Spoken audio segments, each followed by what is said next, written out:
नमस्कार बच्चों। तो आज मैं आपके लिए कक्षा 10वीं विषय गणित के फर्स्ट चैप्टर जिसमें वास्तविक संख्या है, तो वास्तविक संख्याओं से संबंधित महत्वपूर्ण ऑब्जेक्टिव प्रश्नों को इस वीडियो के माध्यम से लेकर के आया हूँ।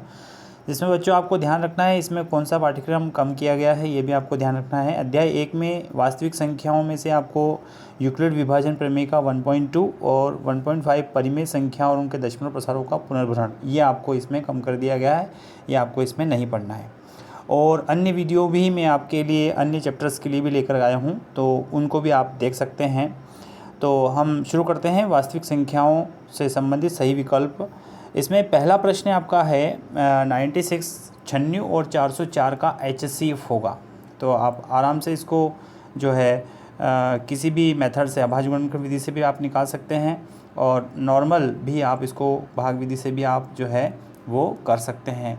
विभाजन एल्गोरिथम प्रयोग के द्वारा भी हम इसको कर सकते हैं। जैसे कि 404 है, हम यहाँ पर करके दिखाते हैं आपको। तो 404 में आपको 96 का भाग देना है। थोड़ा जल्दी से हम कर लेते हैं इसको। तो ये कितना आएगा, लगभग आपके 384 आएगा। ओके, अब 384 आएगा, इसमें से माइनस हो जाएगा तो ये 20 बचेगा। अब 20 में वापस से आपको 96 का को जो है वो 20 से डिवाइड करना है। तो ये लगभग 4 आएगा, यहाँ पे 80 सबको भाग देना आते होगा। फिर यहाँ पर इन दोनों को 16 आ जाएगा। अब 16 को फिर वापस से आपको 16 से वापस 20 को डिवाइड करना है। तो 16 1 जा 16, तो यहाँ पर 4 आ जाएगा। जो 4 जो आएगा, इस 4 से वापस से आपको 16 को डिवाइड करना है। तो यह आ जाएगा आपका पास 4 4 6 16 हो जाएगा। मतलब यहाँ पर आपके शेषफल में 0 बचेगा।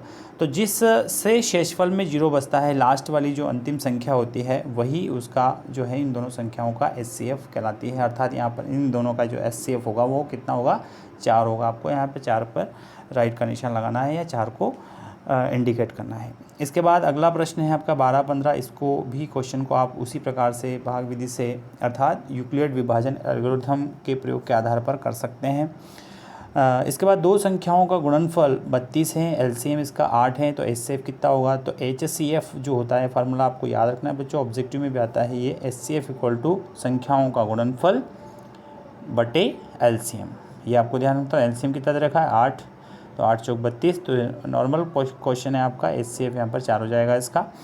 इसके बाद अगला प्रश्न है आपके यहाँ पर चौथा प्रश्न है 4 और 7 का महत्तम समापरता अर्थात HCF निकालना है। 4 और 7 में कोई भी उभयनिष्ठ गुणनखंड नहीं आ रहा है। आप 4 का गुणनखंड करेंगे, अभाज्य गुणनखंड 2 × 2 होगा, और 7 का करेंगे तो 7 × 1 मतलब 1 × 7 होगा। तो इन दोनों में कोई भी कॉमन नहीं आ रहा है। मतलब कहने का मतलब क्या कॉमन आ रहा है, 1 कॉमन आ रहा है, क्योंकि 1 सभी में होता है। इसलिए 4 और 7 का जो महत्तम समापन जो होगा HCF कितना होगा, 1 होगा। इसके बाद अगला प्रश्न है आपके संख्याओं 5, 15 और 20 का LCM और HCF का अनुपात आपको यहाँ पर निकालना है। तो आपको दिख रहा होगा 5, 15 और 20 का LCM सबको निकालते आता ही होगा। वैसे 5, 15 और 20 का आप LCM निकाल लीजिए, इस प्रकार से करना आते होगा। तो इसका जो LCM आएगा आपके पास बच्चों वो 60 आएगा, और HCF जो है वो HCF कितना होगा, 5, 15 और 20 का जो HCF होगा, मतलब हाईएस्ट कॉमन फैक्टर होगा, वो आपको यहाँ पर निकालना है। तो हाईएस्ट कॉमन फैक्टर इनका अभाज्य गुणनखंड विधि से 5 का तो 5, और 15 के यदि हम गुणनखंड करेंगे तो इसका आएगा 3 × 5, ठीक है। 5 का होगा 5, केवल 5, और 20 का जो होगा वो होगा आपके 2 × 2 × 5। 1 तो सब में रहता ही है। तो इनमें तीनों में क्या कॉमन आया आपके पास, 1, 5 एंड 1 कॉमन आया, मतलब 5 कॉमन आया। तो इसका जो HCF होगा वो 5 होगा। अब आपको ही पूछा था कि इसमें अनुपात पूछा है, तो LCM तो कितना आया आपके पास, 60 आया, और HCF कितना आया आपके पास, 5 आया। तो इन दोनों का अनुपात है, तो 5 को 60 से डिवाइड कर देंगे तो कितना आएगा, 12 आएगा। तो 12:1, तो इसका जो आंसर आएगा आपके पास वो 12:1 होगा। इसके बाद अगला प्रश्न है इसमें निम्नलिखित में से कौन सी अपरिमेय संख्या है। तो आपको सबको पता ही है बच्चों कि जो जितनी भी रूट वाली संख्या होती है जो कि बाहर नहीं आ सकती है, वो सभी आपके अपरिमेय संख्या होती है। तो यहाँ पर ये कौन सी अपरिमेय संख्या है, तो उपरोक्त तो सभी आपको दिख रही है, तो उपरोक्त सभी पर निशान लगाना है।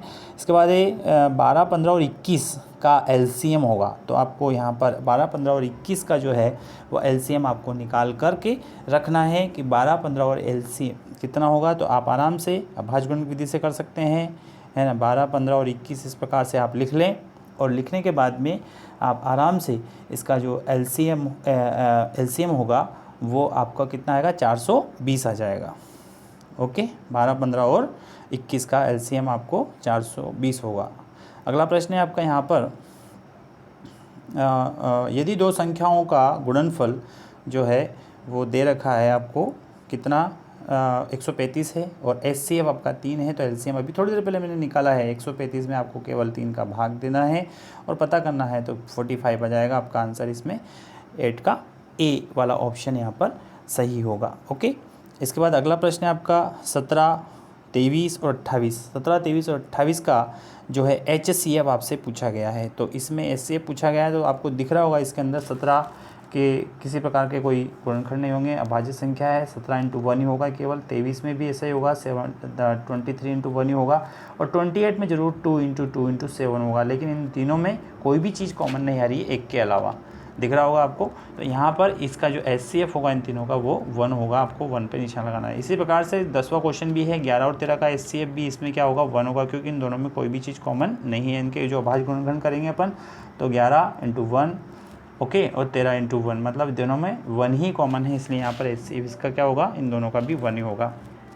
इसके बाद 11वां नंबर का जो प्रश्न है आपका, वो इसमें 8, 9 और 25 का एलसीएम आप आराम से निकाल सकते हैं। जो भी आप इसके आंसर आएंगे 8, 9 और 25 का एलसीएम आप निकाल लीजिए अभाज्य गुणन विधि से। 8, 9, 25 आप आराम से इसको बच्चों कर सकते हैं। इसके बाद अगला प्रश्न है आपका इसमें कि 5√2 कौन सी संख्या है, तो 5√2 जो है वो आपके दिख रहा होगा अपरिमेय संख्या है। बी वाले पे ऑप्शन पे आपको राइट का निशान लगाना है। अगला प्रश्न है आपका इसमें 15, 20 का एलसीएम होगा। 15 और 20 का एलसीएम क्या होगा, तो 15 और 20 का जो एलसीएम है इसके अंदर आपको 15 और 20 इस प्रकार से अभाज्य गुणन की विधि से कर लेना है। जो भी आएगा 15 चौक 60, 20 तिया 60, तो इसमें 60 13 का ए जो एलसीएम होगा वो 60 होगा। रिक्त स्थान की पूर्ति कीजिए, आप ध्यान से रिक्त स्थानों को देख लीजिए। इसमें संख्याओं 8, 9 और 25 के एचसीएफ का मान, तो 8, 9 और 25 के एचसीएफ का जो मान होगा वो कितना होगा ये आपसे पूछा है। तो एचसीएफ मतलब इन तीनों में कौन सी चीज़ कॉमन है इनके अभाज्य गुणनखंड में, तो 8 का तो 2 इंटू 2 इंटू 2 होगा, 9 का 3 इंटू 3 होगा, ठीक है, और 25 का 5 इंटू 5। तो इन तीनों में कोई भी चीज़ कॉमन दिख रही है कि आपको नहीं है, तो सबके साथ क्या होता है, एक होता है, मतलब निश्चित रूप से जो है इसका इन तीनों का जो एचसीएफ होगा वो क्या होगा, 1 होगा, ये आपको ध्यान रखना है। इसके बाद है √2 क्या है, तो √2 क्या लिखना आपको, इसमें अपरिमेय संख्या है, तो √2 जो होगी वो अपरिमेय संख्या है, इसमें अपरिमेय लिखना है आपको इस रिक्त स्थान में। अगला प्रश्न है इसमें आपके 135 और 225 का एचसीएफ क्या होगा। 135 और 225 का जो एचसीएफ होगा वो कितना होगा ये आपको पता करना है। तो इसके अंदर आपको एचसीएफ निकालना है, गुणनखंड निकालना है। तो 135 को हम लिख सकते हैं 45 इंटू 3, ओके, और 225 को हम लिख सकते हैं 45 इंटू 5। तो दिख रहा होगा आपको यहाँ पर 45 इंटू 3 135 और 45 इंटू 5 225, तो मतलब 45 दोनों में क्या आ रहा है, कॉमन आ रहा है, तो यहाँ पर 45 जो होगा वो इन दोनों का एचसीएफ होगा, ये आपको ध्यान रखना। इसके बाद 3√2 क्या है, तो 3√2 एक अपरिमेय संख्या है, ये आपको इसके अंदर अपरिमेय संख्या लिखना है। अगला प्रश्न आपका यहाँ पे सत्य असत्य कथन आ रहे हैं, तो सिंपल सी आपको इसके अंदर ध्यान से सत्य और असत्य कथनों को लिखना है। क्या कौन सा कथन सत्य है असत्य है, देख लीजिए आप। इसमें एक प्राकृत संख्या का अभाज्य गुणनखंड जो होगा वो उनके गुणनखंड के क्रम को छोड़ते हुए अद्वितीय होता है, तो यहाँ पर इसको सत्य लगाना है, ट्रू है ये। इसके बाद एक प्रत्येक अपरिमेय संख्या एक वास्तविक संख्या होती है, बिल्कुल सही है, प्रत्येक अपरिमेय संख्या वास्तविक, क्योंकि वास्तविक संख्याओं के संग्रह में क्या होता है, अपरिमेय और परिमेय दोनों होते हैं। प्रत्येक वास्तविक संख्या एक अपरिमेय, तो यहाँ पर ये फॉल्स आ जाएगा, क्योंकि अब वास्तविक संख्या के अंदर तो क्या होता है, वास्तविक संख्या के अंदर तो अपरिमेय भी होता है और परिमेय भी होता है। इसके बाद 15 और 21 का एलसीएम 105 है, ये आपको इसमें एलसीएम निकाल करके देख लेना है कि 15 और 21 का एलसीएम क्या आएगा। तो 15 मतलब 3 इंटू 5 हम कर देंगे, इसके बाद 21 का आएगा 3 इंटू 7 हम कर देंगे। अब दोनों में केवल 3 है, तो यहाँ पर 3 इंटू 5 इंटू 7, तो कितना आएगा इसका एलसीएम जो होगा वो 15 साथी 105, मतलब 105 हो रहा है, जो कि यहाँ पर ट्रू हो रहा है। और 1/√2 एक परिमेय संख्या नहीं है तो फॉल्स है, अपरिमेय संख्या है, आपको इसके अंदर फॉल्स लगाना है। दो संख्याओं का गुणनफल उनके एचसीएफ और एलसीएम के गुणनफल के बराबर होता है, बिल्कुल सही है, सत्य, ट्रू लगाना है इसके अंदर आपको। और इसके अलावा एक और चीज़ यहाँ पर 26 और 91 का HCF जो होगा वो 13 होगा, ये आपको पता करना है। तो 26 को हम लिख सकते हैं बच्चों 13 × 2, इस प्रकार से 13 दूना 26 होते हैं। और इसी प्रकार से 91 को हम लिख सकते हैं 13 7 91। तो इन दोनों में क्या चीज़ कॉमन आ रही है, आपके 13 कॉमन आ रही है, मतलब यहाँ पर ट्रू होगा। HCF जो होगा वहाँ पर 13 ही होगा इन दोनों का। अगला प्रश्न है आपके इसमें सही जोड़ी आ रही है, तो सही जोड़ी भी आप जल्दी से इसके अंदर लगा सकते हैं। 306 और 657 का HCF कितना होगा, तो 306 और 657 का जो HCF होगा वो आपको याद रखना है और इसमें लगा भी लेना है और निकाल के भी रखना है, आपका 9 होगा। √2 क्या है का परिमेय संख्या है और 9 और 27 का LCM जो होगा वो कितना होगा, 27 होगा। इसके बाद एक शब्द वाले जो उत्तर है इसको मैं थोड़ा जल्दी आपको कर देता हूँ। इसमें जो महत्वपूर्ण क्वेश्चन है इसको ज़रूर मैं यहाँ पर डिस्कस करूँगा। और नॉर्मली आप इन एक वाक्य वाले जो क्वेश्चंस हैं इनको आप आसानी से कर सकते हैं सभी को। अभाज्य गुणनखंड विधि से ही ज़्यादातर क्वेश्चंस इसके अंदर पूछे गए हैं। इसमें जो रूट वाली संख्या है जो बिना आपके जो रूट से बाहर नहीं निकलती है उनको हम अपरिमेय संख्या कहते हैं। जैसे कि 17वां जो क्वेश्चन आपको यहाँ पर सामने दिख रहा होगा, इसके अंदर आपको बच्चों ध्यान रखना है कि जैसे कि मैं आपको यहाँ करके थोड़ा सा बता देता हूँ जल्दी से कि तीनों क्वेश्चन जो है वो एक जैसे हैं। यहाँ पर सिद्ध कीजिए कि √2 एक परिमेय संख्या है और सिद्ध कीजिए कि √3 एक परिमेय। तो यहाँ पे सबसे पहले तो अपरिमेय लिख दीजिए, अपरिमेय है ये, अपरिमेय संख्या है। तो √2 जो होगी वो अपरिमेय संख्या है, ये आपको यहाँ पर प्रूव करना है, सिद्ध करना है कि किस प्रकार से हम सिद्ध कर सकते हैं कि ये √2 अपरिमेय संख्या है और √3 भी अपरिमेय संख्या है और 7√2 जो भी है वो एक अपरिमेय संख्या है। तो इसके अंदर मैं थोड़ा जल्दी से आपको बताने का प्रयास करता हूँ, आप ध्यान से इसको समझिए। और जैसे कि यहाँ पर हमने √2 है तो मान लिया √2 एक अपरिमेय संख्या नहीं है, एक परिमेय संख्या है, अर्थात √2 = a/b है, ये हमने मान ली। ओके, और हमने ये मान लिया इसके अंदर कि a और b में जो है इसके अंदर किसी प्रकार का कोई उभयनिष्ठ गुणनखंड नहीं है, ये भी हमने मान लिया। बात समझ में आ रही है आपको? हमने माना कि ये जो मैं बोल रहा हूँ ये सब कुछ आपको इसके अंदर लिखना है बच्चों, ध्यान रखना है। माना कि √2 = a/b एक परिमेय संख्या है जिसमें a व b जो है इसमें किसी प्रकार का, इन दोनों संख्याओं में किसी प्रकार का कोई उभयनिष्ठ गुणनखंड नहीं है, मतलब दोनों संख्याएं सअभाज्य है। ओके, ये हम लिख देंगे, मान लेंगे। अब मानने के बाद क्या होगा, हम इसको सॉल्व करेंगे, थोड़ा सा b को ऊपर लेकर आएंगे। तो ये यहाँ पर मैं सॉल्व करने का प्रयास कर रहा हूँ। b √2 = a होगा। अब दोनों का यदि दोनों पक्षों का हम स्क्वायर करेंगे तो क्या हो जाएगा, b² × 2 × 2 4 हो जाएगा, सॉरी, b² × 4 = कितना हो जाएगा, a² हो जाएगा। ओके, अब आपको यहाँ पर ध्यान रखना है कि b² × 4 = a² है, तो इसका मतलब ये है 4 नहीं होगा, सॉरी, यहाँ पर 2 ही होगा, क्योंकि √2 का स्क्वायर होगा तो यहाँ पर 2 होगा, सॉरी।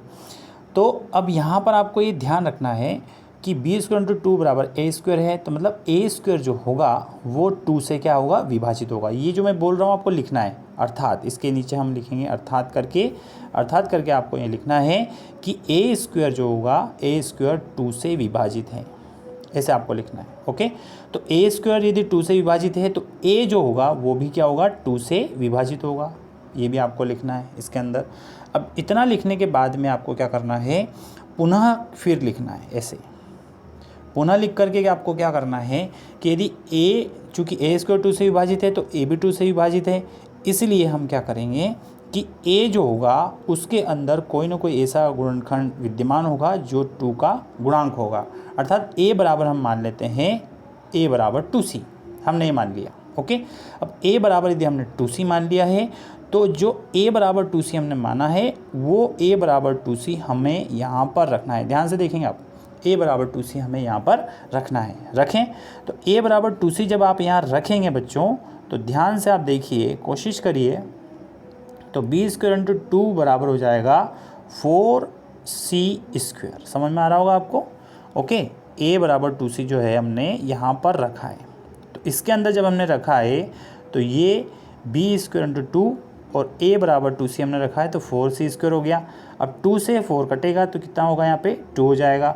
अब यहाँ पे आपको दिख रहा होगा कि b स्क्वायर बराबर 2c हो जा 2c स्क्वायर हो गया। b स्क्वायर बराबर क्या हो गया 2c स्क्वायर हो गया। मतलब b स्क्वायर जो है वो 2 से विभाजित है।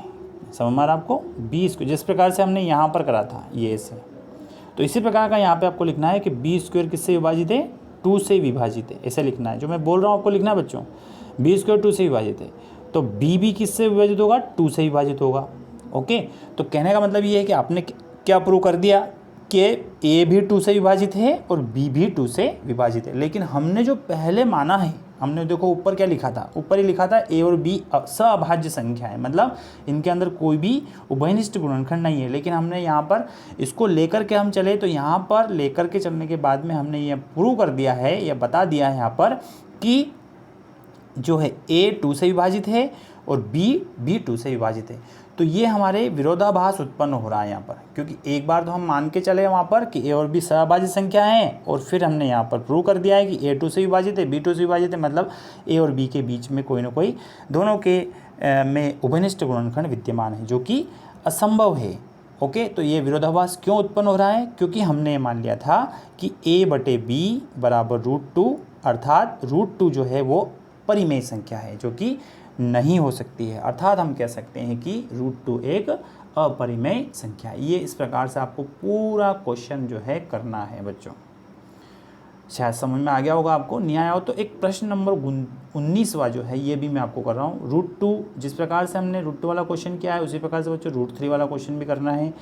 और इस प्रकार से ये जो क्वेश्चन है 7√2 ये भी आपको करना है। तो बहुत सिंपल है, 7√2 इक्वल टू हमने मान लिया a/b, माना कि ये परिमेय संख्या है, मान लिया हमने ये परिमेय संख्या है। ओके, अब 7 को नीचे पहुंचा देंगे तो √2 बराबर क्या हो जाएगा a/7b हो जाएगा। ओके बच्चों, अब a/7b क्या है परिमेय संख्या और √2 क्या है अपरिमेय संख्या।